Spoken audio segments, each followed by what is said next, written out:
आदरणीय बंधुओं, माताओं व मेरी प्यारी बहनों, राधे राधे। आपका हमारे YouTube चैनल पर बहुत बहुत स्वागत है। बंधुओं, आज हम इस वीडियो में हल छठ व्रत की कथा सुनेंगे, जिसे सुनने सुनाने से संतान को दीर्घ आयु की प्राप्ति होती है। कथा सुनने के बाद यदि आप हमारे चैनल पर नए हैं तो हमारे चैनल को सब्सक्राइब करें, बेल आइकन को प्रेस करें ताकि हमारी वीडियो के नोटिफिकेशन सबसे पहले आप तक पहुंचे। वीडियो को शेयर व लाइक भी जरूर करें। बंधुओं, भाद्रपद की कृष्ण पक्ष की षष्ठी को हल षष्ठी के रूप में मनाया जाता है। कई स्थानों पर इसे लल्हई छठ भी कहा जाता है। इस दिन भगवान कृष्ण के बड़े भाई बलराम जी का जन्म हुआ था। बलराम जी का मुख्य शस्त्र हल है, इसलिए इसे हल षष्ठ भी कहा जाता है।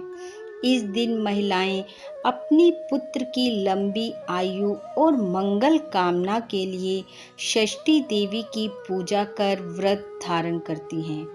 इस बार वर्ष 2020 में हल षष्ठी का व्रत 9 अगस्त दिन रविवार को रखा जाएगा।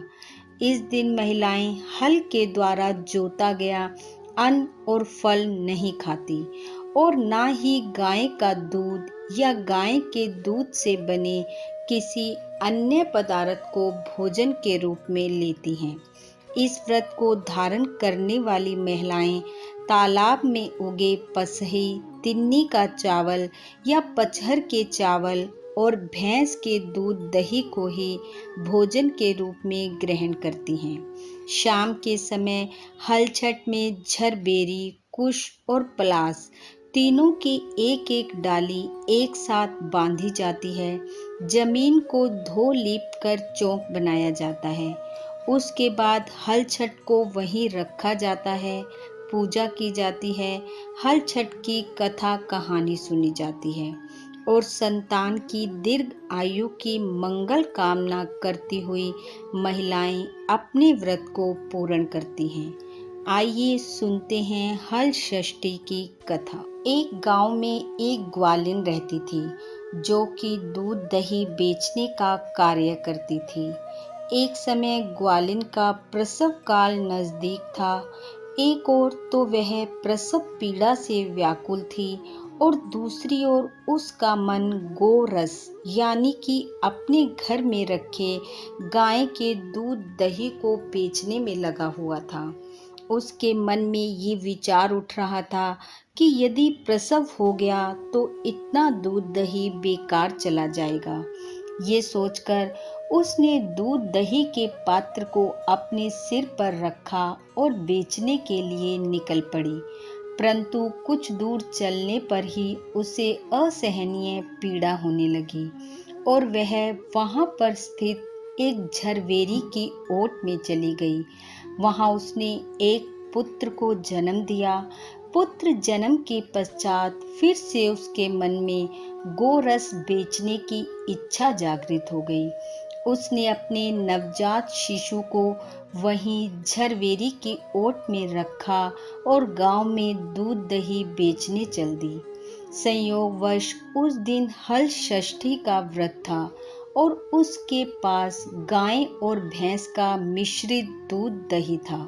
परंतु उसने सबको यह कहकर कि ये भैंस का दूध दही है बेच दिया।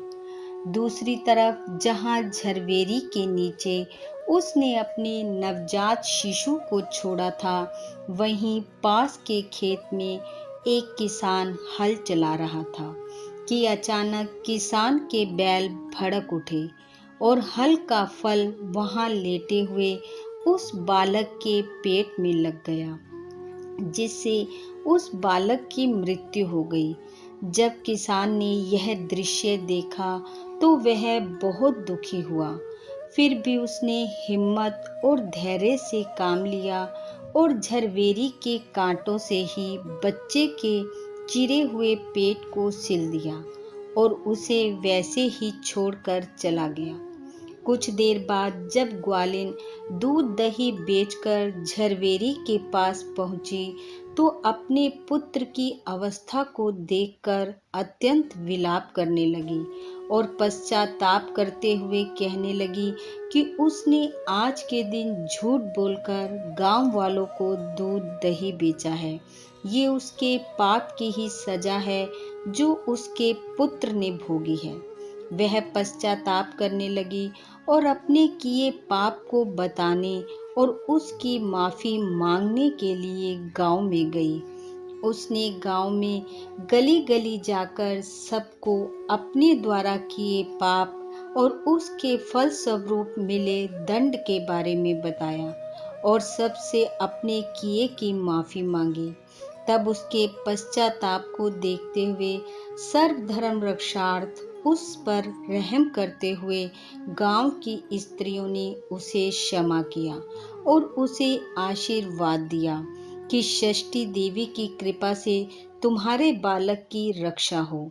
वह रोती बिलखती वापस अपने पुत्र के पास पहुंची और यह देखकर हैरान रह गई कि उसका पुत्र जीवित अवस्था में है। यह देख उसकी खुशी का ठिकाना न रहा। वह अपने पुत्र को गोद में ले उसका माथा चूमने लगी और बार बार षष्ठी देवी को प्रणाम कर कहने लगी कि अपने स्वार्थ के लिए झूठ बोलना ब्रह्म हत्या के समान है। अब वह कभी ऐसा नहीं करेगी। अपने पुत्र को पाकर वह बहुत प्रसन्न थी। हे षष्ठी देवी, जिस प्रकार आपने ग्वालिन के पुत्र की रक्षा की, फिर से लंबी आयु दी, वैसे सबके बच्चों के जीवन की रक्षा करना, आयु बल और बुद्धि देना। इस कथा को सुनने वाले सुनाने वाले सबके संतानों की रक्षा करना, लंबी आयु बल और बुद्धि प्रदान करना। इन्हीं शुभकामनाओं के साथ आप सबका बहुत बहुत धन्यवाद। राधे राधे।